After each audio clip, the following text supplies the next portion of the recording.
I'd like the government to think of helping workers in the long term, because right now it's fine, but after maybe a month or two, even right now we're not okay. It's where we lose half of our wages, and that's very hard, but we can manage for short term.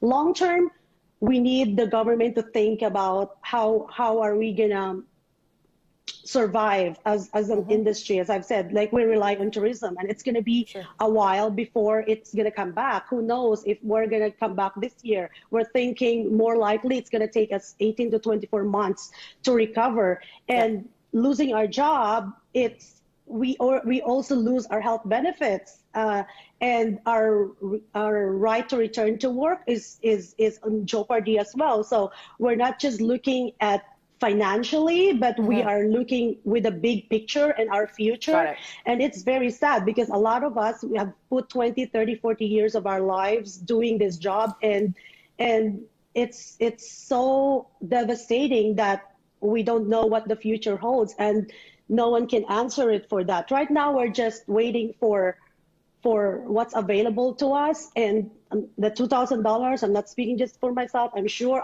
it's not enough. Okay.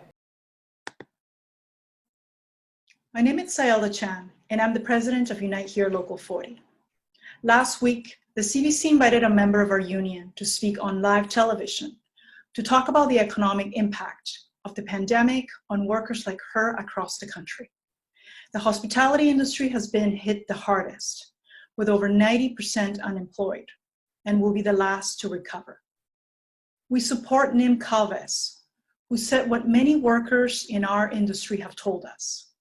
While we appreciate Trudeau putting money into our pockets right away, $2,000 is not enough to live on for more than a few months, whether you have a family to support or you're on your own.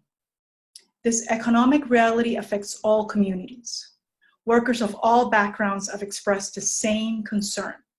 $2,000 is not enough. Before the pandemic, workers were already living paycheck to paycheck in one of the most expensive cities in the world. These economic pressures have only worsened during this crisis. Why should we feel ashamed to tell our stories as immigrants, as women, as working people fighting for a better life? In fact, more people, more working people, should be telling powerful politicians what we need to get through these economic crises. I have come to learn of extremely hurtful and offensive language towards Nym. I am deeply troubled by the hateful nature of these remarks. This is unacceptable. How can we remain quiet while thousands of hospitality workers went from having a steady job to having no income overnight, and will remain in this situation far longer than any other industry? Together, we will support each other.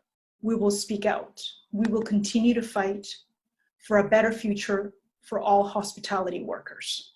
Thank you.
She's a unicorn!